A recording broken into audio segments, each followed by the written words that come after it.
This thing here, if not used properly, is dangerous for your productivity, your energy levels, and for your health. So in this video, I'm going to explain how to use coffee properly to get the maximum benefits in terms of productivity, energy levels, focus, but without the drawbacks. So without further ado, let's jump straight into the video.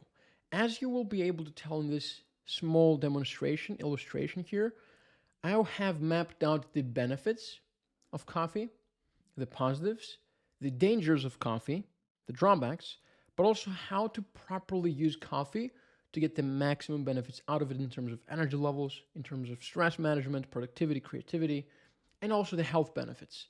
So, in order for us to be able to understand everything there is to know on how to properly consume coffee, we also have to understand, first of all, how coffee works in your brain. So, without further ado, we're going to start with the first thing, which is the main function of coffee, the main function of caffeine, which is it blocks your adenosine receptors. As you hear, this blue thingy is adenosine. What adenosine is, you have a chemical in your brain that is naturally building up the longer you've been awake for, and it's responsible for making you feel tired and sleepy. So alongside with melatonin, it is the sleepiness chemical. Now, caffeine, what it will do, it has the exact same molecular structure, not the exact same molecular structure actually, but it has a similar shape. So what it does is that it goes and binds to the position, to the parking lot of adenosine. And as a result of doing so, it will block caffeine, it will block the adenosine from exerting its functions and therefore making you feel tired. As a result of that, you will not feel fatigued. It will prevent fatigue and it will make you feel energized. That's it. Um, so again, if it, like this chemical here is just a quick summary. This is a chemical that all of us have in our brain. It's normal. It builds up the longer you've been awake for. So the longer hours throughout the day you are awake for, the longer quantities of adenosine in your brain, and therefore this is why you feel more tired. Drinking caffeine goes and parks in the parking lot, in the parking spot of adenosine, in the adenosine receptor, and it will block you from feeling fatigued and it will make you feel energized. So this is the number one function of coffee. Next thing is its effects on the dopamine system.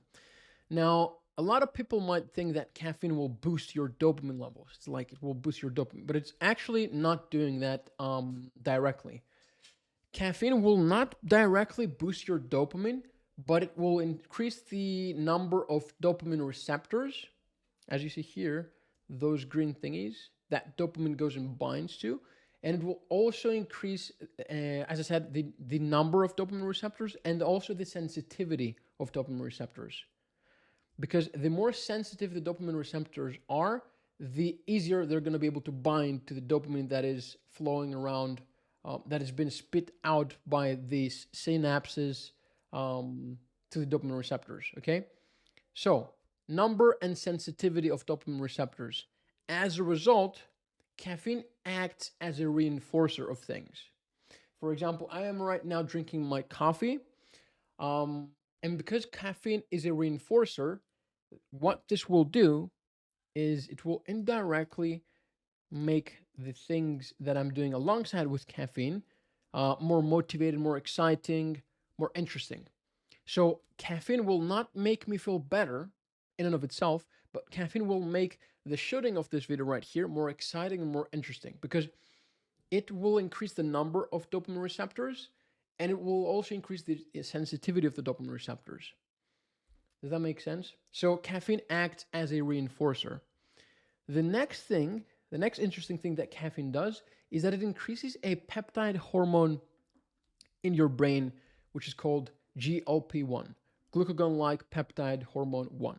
Now, GLP-1 has a lot of functions, as you can see here in the demonstration, but the main functions is that it makes you feel satiated, it makes you feel full, not in the level of the belly, but in the level of the brain. As a result of increasing GLP-1, you will have the following benefits. It will make you feel full. It also increases fat loss as a result of reducing inflammation, reducing insulin resistance, reducing liver fat. It will also increase general and overall fat loss, and will also improve glucose regulation. And as a result of that, you will have more insulin sensitivity.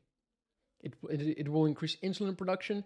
It will decrease glucagon. You don't really need to know all that stuff, but know that GLP-1 is the main function of this is to actually make you feel satiated at the level of the brain. And this is why when you drink coffee, it acts as a very strong appetite suppressant. Next function is that it triggers the sympathetic nervous system. You will see here that you have the parasympathetic part of the nervous system, which is the rest and digest. And you also have the sympathetic nervous system, which is everything related to focus, wakefulness, and drive and running out of away from the bear. This is actually chilling and actually preparing to go to bed and relaxing and digesting. This is running away from the predator, making sure you're at your most awake, making sure you're at the most optimal state to sign a client, to lead your team in your team meetings, to make decisions in your business. This is the fight or flight. Now, caffeine triggers that as a result of stimulating epinephrine and norepinephrine, which is adrenaline, as a result of stimulating glucose release, as a result of increasing the rate of your heart, as a result of dilating your lungs, as a result of inhibiting salivation. Everything, the main things here, the main heavy hitters is actually the chemicals that are associated with the sympathetic nervous system, the fight or flight response. Adrenaline, that is norepinephrine and epinephrine, that is dopamine, that is also acetylcholine. Those are the main things that are increased as a result of ingesting caffeine. As a result of those things, you feel more stimulated, you feel more awake, you feel more focused as a result of those chemicals being produced. Now, those are the main 4 functions that we get out of coffee that, especially in the beginning days of you using coffee, it is so amazing because it wakes you up. It makes everything you do alongside coffee very more interesting and exciting.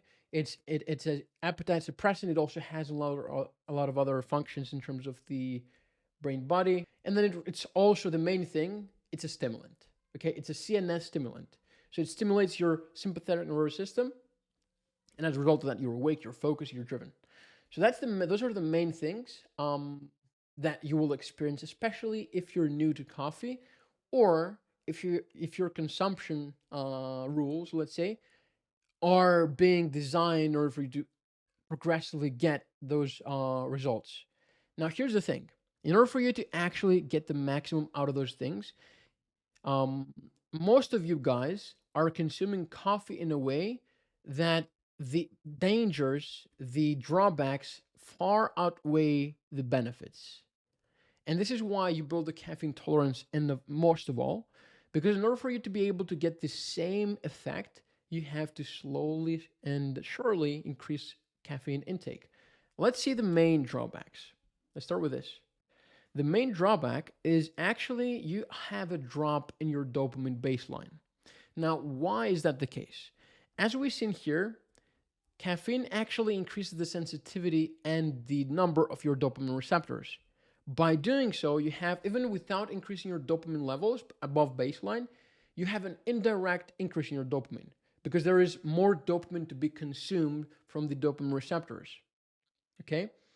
Because your synapses will spit out dopamine like they naturally do. Your nerve synapses will spit out dopamine. They will spit up pretty much the same amount of dopamine, but your receptors will suck up more because they're more sensitive and more in number. As a result, caffeine is a indirect high dopaminergic activity. Over time, you desensitize the receptors and you deplete your dopamine. You deplete your dopamine storage. Now, right now, for example, I'm consuming nicotine. I'm consuming Shilajit, and I'm consuming a bunch of other supplements, a bunch of other stimulants as well, caffeine as well today. So today is my mentally demanding day in which I'm consuming coffee. I will experience a significant dopamine increase, a dopamine spike, let's say. Now, constantly utilizing the exact same source of dopamine over time will deplete the results that particular activity has in terms of your dopamine response. As a result, you have to drink more and more and more coffee to get the exact same amount of dopamine release, indirectly again. So, this is one of the most important reasons why people create a caffeine dependence. Again, we will talk about this in a minute, but one of the sides of the dopamine dependence is that in order for you to actually feel as excited, the feel good benefits of coffee that come as a result of increasing dopamine, you will have to consume more and more quantities of caffeine to get the same release, to get the same outcome. As a result of that, more and more of the same thing will deplete your dopamine receptor, it will deplete your dopamine levels, it will desensitize your dopamine receptors, and everything else that you're doing in your day is significantly harder because your dopamine baseline is dropped and it needs some time to go back to baseline. As a result of that, you will feel like you have a lack of motivation, you will feel lazy, you will feel lack of creativity, lack of purpose, disappointed, sad, effort feels hard. All those things come as a result of your dopamine baseline dropping below your usual baseline. And here's the thing. You enter a you enter a negative loop here because most of people will not be able to perform at that drop below baseline in dopamine. As a result, you will require to drink coffee every day in order to feel good. And the worst thing about this is that you will require more and more coffee to get the same benefits. As a result of that, you're depleting more and more your dopamine levels. Okay, so this is the drawback, and it will be impossible for you over time to cut back on coffee because now you need your coffee to feel at your baseline. So let's go back to the second detriment. Second detriment is the stress response. As we saw here, caffeine is a CNS stimulant. It will increase the activity of your fight or flight mode, the sympathetic nervous system. Increase your heart rate, your blood pressure, increase your adrenaline, your dopamine. It will increase your acetylcholine, which is another chemical that is involved heavily in focus and the depth of focus. I lost my stuff here. So as a result of that system being chronically stimulated and triggered, now here's the thing. When you want to be conducting high quality work, it is good to be in that stress response. It is good to be in being in the fight or flight mode will result in you feeling more awake and more energized and more focused. And that's good for a specific period of time. But over time, and again, all those things here are interconnected because in order for you to get the benefits of coffee over time, if you're consuming coffee every day, you will have to drink more and more and more coffee. As a result of that, you will have increased over time stress response. So the part of your nervous system that is responsible for the fight or flight mode is going to be activated for longer periods of time. So as a result of that, you will start producing more cortisol, more adrenaline, more increased blood pressure. Okay? Your heart rate will be more accelerated for longer periods of time. Your digestion slows down for longer. Okay? As a result of that, over time, this will do the following things.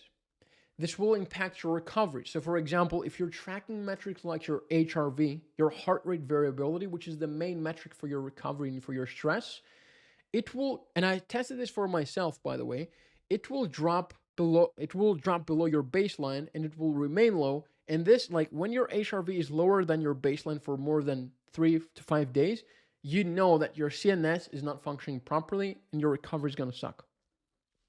You will have increased stress. You will have increased fatigue. You will have brain fog. You will have a weakened immune system. Again, HRV is one of the key metrics for your immune health as well. Poor gut health, because here's the thing. When you increase cortisol levels, when you increase stress in your system over time, now stress is good. Acute stress is actually good in order for us to create homeostasis. and adapt to our environments and activate our self-defense mechanisms. But chronic stress is what's bad. This will be detrimental for your heart health, for your stress levels in general, and stress will be so detrimental for your gut microbiome as well, which will result in poor gut health. As I said, cortisol levels chronically elevated, poor heart health, lower testosterone levels. Cortisol and testosterone are antagonistic. So if your cortisol levels are chronically elevated, this will automatically mean that your testosterone levels will plummet. And as a result of having cortisol levels, now here's the thing about cortisol. Cortisol makes you lose fat. But here's the thing. Cortisol converts the subcutaneous fat, which is like your cheeks, which is the safest place for your body to store fat, which is your belly. It will convert that into visceral fat. So it will make you lose the belly, it will make you lose the cheeks, but it will convert those cheeks into visceral fat that gets stored in places that it shouldn't be. So this, you can see how we enter a negative loop as a result of not knowing how to consume coffee properly. This will not happen in a week, this will not happen in a month, this will happen over time. And I assume most of you guys watching this video have not just started drinking coffee last week. Most of you have been drinking coffee for years, like me, for example. Let's go to the next thing. The next thing is your good old tolerance. This is the tolerance in terms of the adenosine effects. So we have two sides of the tolerance. We have the dopamine, so that I need to drink more coffee over time in order for me to feel good about the things that I'm doing, in order to get the same dopamine response. This is the exact same thing for an activity, for a behavior like scrolling. In the beginning, when you first get your phone, when you first get expose your brain to the same stimulus for the first time, it will feel amazing. You will get bombarded with a feel good, like a stimulation of dopamine. Over time, you will require more and more time spent in your screen consuming content to get the same amount of dopamine. This over time will end up in you having to impulsively spend a lot of hours in your phone just to get a single droplet of dopamine. And this is what's called the depletion of your dopamine system. As a result of your baseline being so low, then you're required to do 10x more of the activity that you previously did to get that like feel good stimulation. And this is what makes you depend on the stuff that's getting you there. So this is one side of the coin for the dopamine dependence here, the below baseline drop, and you needing to drink more and more coffee to get the same stimulus in terms of dopamine. Now we have the same thing for adenosine. We have the exact same thing in terms of your energy levels by adenosine blocking. There is something that is called the caffeine tolerance, caffeine dependency, and you build that by your system essentially being desensitized to caffeine.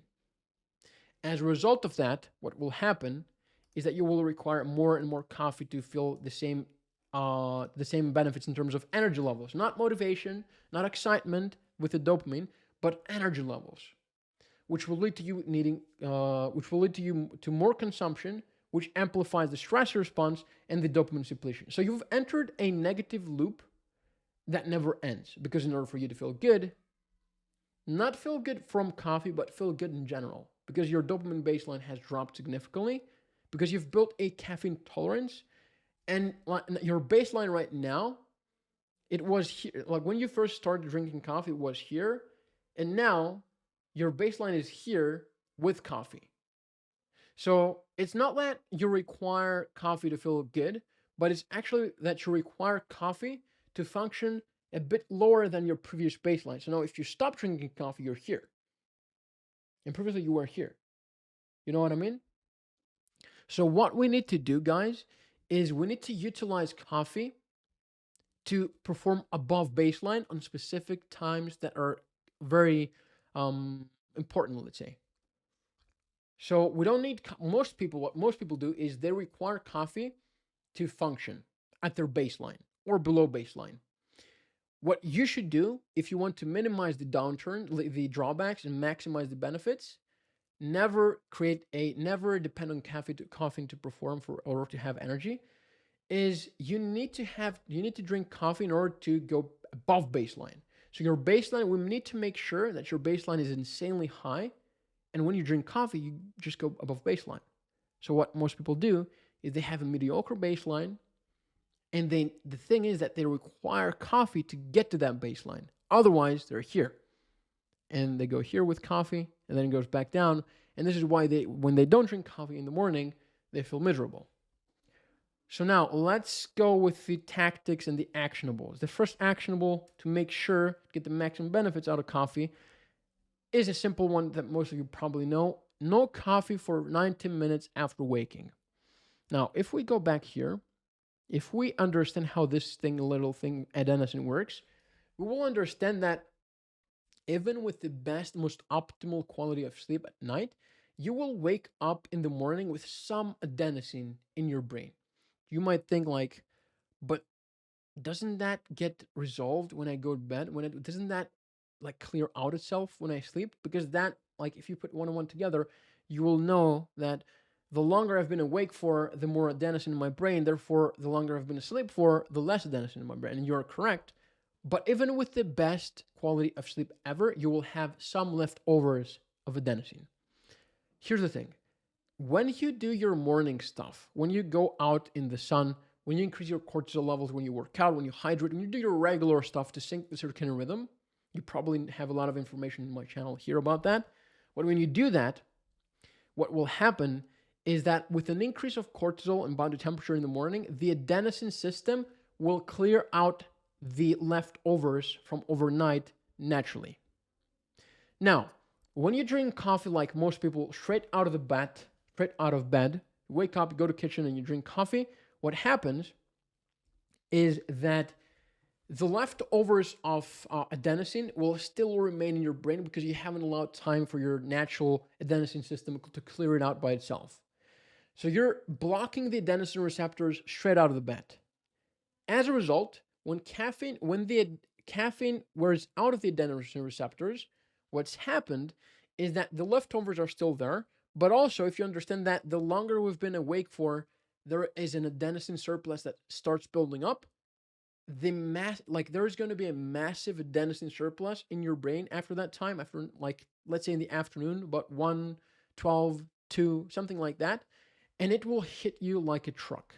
So this is what essentially causes the caffeine crash in the afternoon. Next actionable, is adding 200 milligrams of L-theanine to your coffee. Now, a lot of the times, overstimulation of the nervous system, overstimulation of the sympathetic nervous system increases in adrenaline, acetylcholine, accelerates your heartbeat. This creates anxiety for some people, for most people, including myself. This is an overstimulation, overwhelm kind of feeling that you drink your coffee and you're like, you have too much stimulation, you have too much energy. What you need to do is you want to activate the GABA. So GABA is a system in your brain that is responsible for shutting down the activity of some neurons. How you do that is by consuming a natural amino acid that is called L-theanine and adding it to your coffee. L-theanine is an amino acid that is naturally found in green tea leaves. By adding that to your coffee, as a matter of fact, I have it right here, right now, it helps you get the energy boosting benefits of coffee as a result of stimulating your nervous system, but removing the jittery feelings. So you have a more resilient high. Next actionable step is going to be no coffee for 10 hours before bed. If we understand how caffeine, the lifetime of caffeine works in your system, how long does caffeine stay in your bloodstream for? Usually for most people, and this depends on the caffeine metabolism for each person, but the time is around 12 to 14 hours. 10 hours is usually for most people, again, the quarter life of caffeine. So around 10 hours, you will have a quarter of your initial amount that you ingested in the morning left in your bloodstream. And this, for most people, is good in order for them to activate the rest and digest. So this is mainly to make sure that your nervous system is at the rest and digest phase when you're going to bed, so that you optimize recovery and optimize sleep and are able to acquire good quality sleep so that you don't have this here. Okay? Next actionable is no caffeine. This is very big. No caffeine for more than 1 to 3 times a week tops. Why? To make sure we keep the dopamine system as sensitive as possible, but also to maintain the dopamine levels above baseline. So to maintain a good level of dopamine levels, a good level of dopamine baseline, so that when you use coffee, you actually get a high. And you're not needing caffeine in order to function at your baseline of dopamine levels. As a result of that, you will be able to get a high in terms of excitement, in terms of interest, in terms of drive, and you will be able to utilize caffeine as a tool. Moreover, you will be able to mitigate, you will be able to prevent the dopamine by desensitizing. You will be able to prevent the dopamine depletion, which will make you feel like depleting your dopamine levels, guys, will make everything else that you're doing in your life harder. So you're deliberately making your life harder by depleting your dopamine levels. So let's say as this, let me give you an example. Nicotine, caffeine, sugar, work, music, and let's say colors in my screen, all of those things will stimulate dopamine release. If I do them every day, if I stack all those sources, what will happen? Let me give you an explanation. What will happen when you do that is that you will experience, because you're stacking all those different things that pushes the dopamine needle forwards, you will experience a big high. After that high, you will have a drop below baseline. This is how dopamine works. This works because there is something called the pain-pleasure balance. There is a system that is called the dopamine homeostasis, and when the scale tips on the pleasure side, your brain automatically creates an equilibrium by creating pain. So when you experience pleasure, your brain automatically, because your brain loves creating things in balance. Your brain loves balance. If there's no balance, then you're screwed. So your brain has a very meticulous system that is called the dopamine homeostasis, which when you create pleasure, the equal amount of pain will be created automatically in order to tip the scale to equilibrium, which means the bigger the pleasure, the bigger the sources, like the more sources of dopamine, which will create the bigger pleasure, then the bigger pain. So what you want to do is you want to create a high dopamine baseline and use the tools in a wise way in order for you to get the maximum out of them, but also to not deplete the dopamine system. A bit more info on that, guys. Dopamine acts as a wave pool. So you want to think about dopamine as a wave pool. Now, the artificial waves are the waves of dopamine.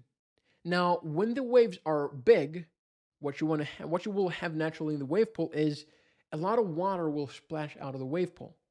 What will happen after that? If you guess that the water level will go lower, you're right. And as a result, this resembles your dopamine baseline. If you have a big wave pool, if you have a big artificial wave in the wave pool, the water levels will go down. As a result of that, your dopamine levels, your baseline will go lower, and you need the guy with the hose to come overnight to fill in the pool, which happens, but it will take time. So in the meantime, while you're hovering at that new baseline, which is lower, you feel miserable.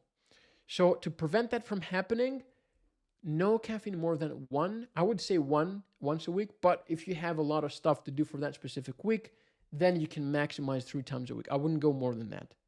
For example, today, Friday, second day of the week of drinking caffeine, I'm going very heavy on content those last days, and a lot of calls back to back, a lot of coaching. So I want to make sure I'm firing on all cylinders because my work demands for today are above baseline, well above baseline. So what I want to do is I want to increase my baseline of performance as well, just for those specific days, because my baseline, my standards are really high in and of themselves. So I just use caffeine as a tool and not a crutch. I don't need coffee in order to perform. My performance levels, my natural baseline is quite high.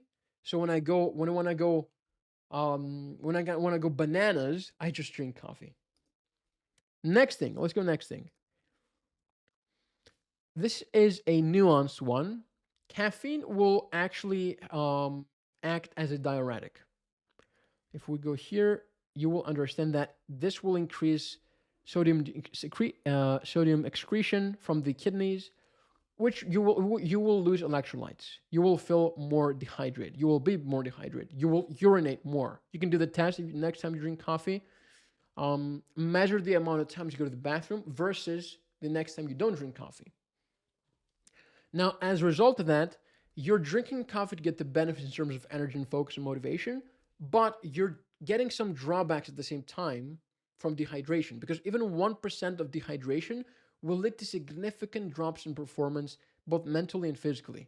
So, to balance out the scale, on the days that you're doing your coffee, add electrolytes or sea salt to your coffee, or increase electrolyte intake for the day. For example, for me today here, I'm drinking Shilajit, which has a ton of minerals and electrolytes.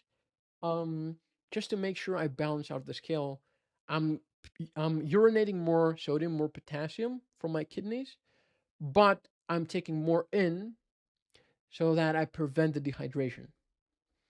Let's go to the next actionable thing, which is, oops, that's a mistake.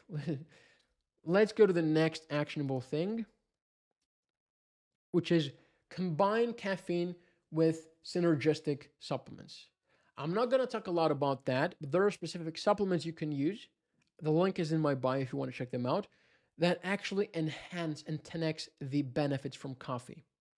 So if you want to take it to the next level, if you're already doing some of the things here, you might want to combine caffeine with synergistic supplements to increase the benefits that you're getting out of them in terms of dopamine, in terms of acetylcholine, in terms of adrenaline, in terms of cortisol, and in terms of brain health and brain function.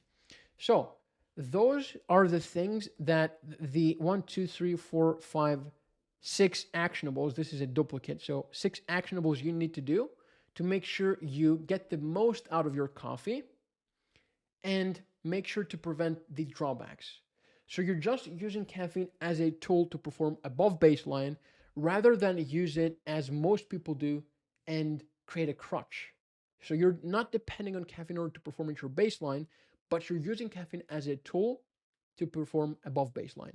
If this thing was interesting, if you found this valuable, then you're definitely going to find this even more valuable, because I don't only talk about caffeine, like the same stuff that I talked about here in this video today, but also how to fully maximize and optimize your workspace, how to hack your dopamine to make boring things fun, how to optimize your training, how to optimize your testosterone levels, your gut health, your sleep, everything you need to know in order to achieve true superhuman performance, maximize your energy levels, achieve razor sharp focus, so that you can squeeze every last ounce of performance, of energy and focus, and funnel it into your work to make sure you scale as fast as possible and that you conduct the highest quality of work as possible. So if that sounds interesting, then what you need to do is click the link below and check it out. Then if you found this video useful, which I believe you did, I'm looking forward to see you on the next one or on the other side. Take care.